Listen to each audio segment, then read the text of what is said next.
Let's start with a Philly. Ranger Suarez has been unbelievable this year. And we got a lot of Ranger going on because he started against the Rangers. And we're thinking, could he start in Texas where the All-Star game is going to be this year and not only make his first All-Star appearance, but on the hill as the National League All-Star game starter? So what have we seen from Ranger Suarez this year that leads you to believe that he might be the guy that gets that nod? Yeah, he's been incredibly impressive this year. 9-0, 1.36 ERA with a .788 WHIP, best in all of Major League Baseball. And he's really kind of developed into this left-handed ace that we'd seen glimpses of, not as much in 2023, but over previous years. In fact, from 2020 to 2022, he had a 1.268 WHIP, but a 3.19 ERA. If you take those 3 seasons together, and you take a 3.19 ERA from a left-handed starter, that's going behind a Zach Wheeler and an Aaron Nola and even a Taijuan Walker, if you want to throw him into the mix. So Ranger Suarez has been really arguably the best pitcher on the Phillies. I know Zach Wheeler probably still has that mantle, but if we're just looking at 2024, Ranger Suarez has to be the story in terms of the National League. It's crazy because, like you said, Zach Wheeler is always going to be like the ace of the Phillies if we're talking right now. And most people are saying, who's the ace right now? It's Wheeler, but you can have multiple guys who are pitching at ace level. And Ranger Suarez right now, you'd have to say he's probably the favorite for the Cy Young. And I think the thing that jumps out is the 9-0. And granted, part of that is playing on a good team.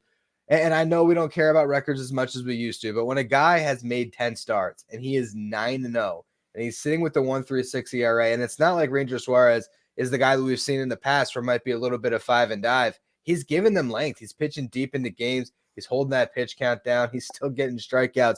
I mean, he is doing absolutely everything for the Phillies right now. I don't know how long you can sustain this level, but even the expected stuff, his expected ERA is 2.31. Yes, there might be a little bit of regression, but he is elite right now. I don't think it's really going to go anywhere. I don't think so either. And the fact that the Phillies, this is like only the second time that they've had a start like this, 36 wins in their first 50 games. So that's part of that narrative of being the best pitcher on the best team in the National League.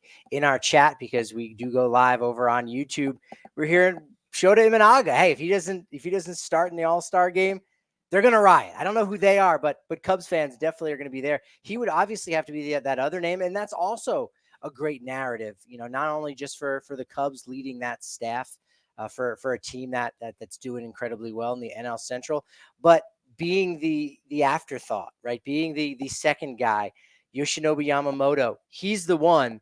Oh yeah, and you'll kind of settle for Shota Imanaga. It's almost similar. Well, it's really not, but it's similar to when the Red Sox got Daisuke Matsuzaka. And the Yankees got a guy that most people probably wouldn't remember, Kei Igawa, who his contract was so bad that even at a point in which the Yankees could have used some starting pitching, they were kind of so embarrassed by him that they just kept him in AAA, despite the fact that he was putting up some good numbers. He was the second guy there in the mid 2000s, but that didn't work out in the same way it's been working out for the Cubs and Imanaga. I think Imanaga is the other guy that you look at that could get the nod.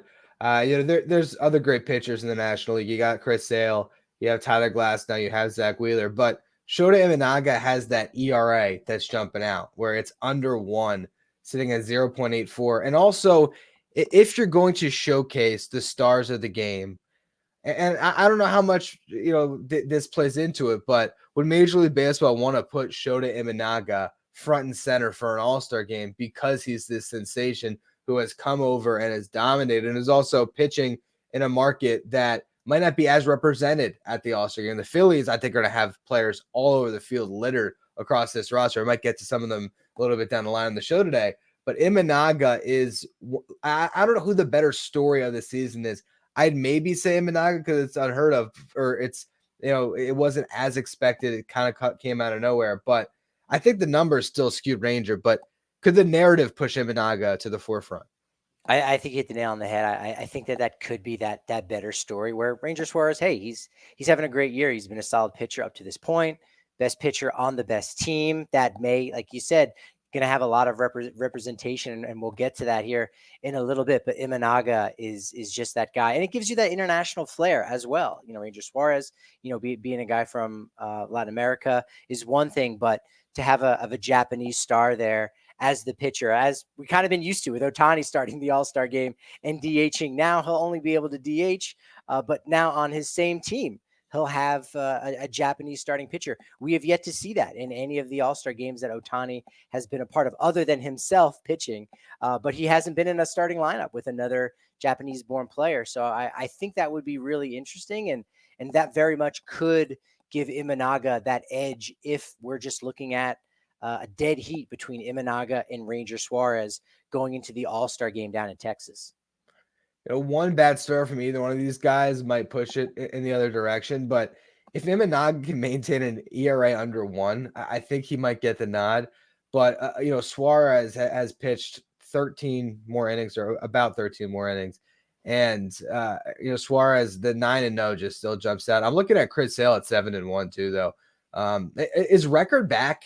Is it going to come back? Is there any comeback? Because I'm looking at these records, and it's funny. The guys who are the best pitchers happen to have the best records right now in the National League. I don't think the win is back as an important thing, but it is one of those statistics where if you point at it, people, it's going to make their eyes bulge, right? Because there's some historical significance. Earlier talking about Ranger Suarez's .788 whip. Is that historical or not? We know the importance of leading the league in whip and keeping down your base runners per inning, but it doesn't have that same significance. You could say the same thing about RBI. We went back and we were talking about Jose Altuve being one of the best players in the American League in the month of April, and he had less than 10 RBI, and you almost have to pause for a second before realizing, well, RBI, some of it has to do with the situation and the context of, was there anybody on base in front of you, which is not your doing. Same thing can be for the win. I mentioned the 12-inning game for the Rockies last night. Austin Gomber was absolutely fantastic for Colorado. 8 innings, only gave up 1 run. Best start by a Rockies starter ever in Oakland, and yet bullpen coughed up the lead, and they went into extras. So I don't think the win is officially back in that way, but I think that can provide a lot more boost for a pitcher's resume than something like a whip or strikeouts per 9, some of those newfangled stats. Yeah, I think it still holds some value right now, what it used to be. Looking ahead, so let's just say it might come down to Suarez or Imanaga as the All-Star game starter. I am curious if we were to expand this out and say, which of these horses are you going to bet is going to be able to keep it up all year long and win the NL Cy Young? Would it be either Suarez or Imanaga, or would you take the field if the field includes Tyler Glasnow, Chris Sale, Zach Wheeler, Dylan Cease, all these guys that might have a longer track record in being able to do it across a full season? Can I say it'll be a left-handed starting pitcher, and then you can have the field? How about that? It gives me Suarez, Imanaga, and Chris Sale. I'd be very happy with that. I think if I had to put my money down on something like who can really sustain this kind of success, because both guys have been fantastic, and I think both of them can do it, I would actually lean towards Imanaga being that guy that's able to do that. In talking with players that faced Imanaga already this year, he is an absolute unicorn. He's got a shorter stature, so his release point is different. The spin he gets on the ball, it just keeps it on this level plane. It is so unique, and I think it's going to take hitters a couple times of seeing him before they get comfortable and to know really what to expect. And with the balanced schedule that we currently have, until the Brewers, Cardinals, Reds, until that second time around, which is less and less, I think Imanaga could very well be a little bit safer there with what he's got going on. I think if we're including Chris Sale, if I'm giving you all the lefties, then I'd probably say, all right, it might be a left-handed starter. I do, I've picked Zach Wheeler to be the Cy Young in the National League, and I still think that ultimately he might prove out to be the best pitcher, might win the award. But Chris Sale, I think, looks unbelievable right now. And then you still have those other two. So, yeah, I'd say if you had to lean one way, is it going to be a left-handed or a right-handed starter that is holding the NL Cy Young? I think it's going to be a lefty this year.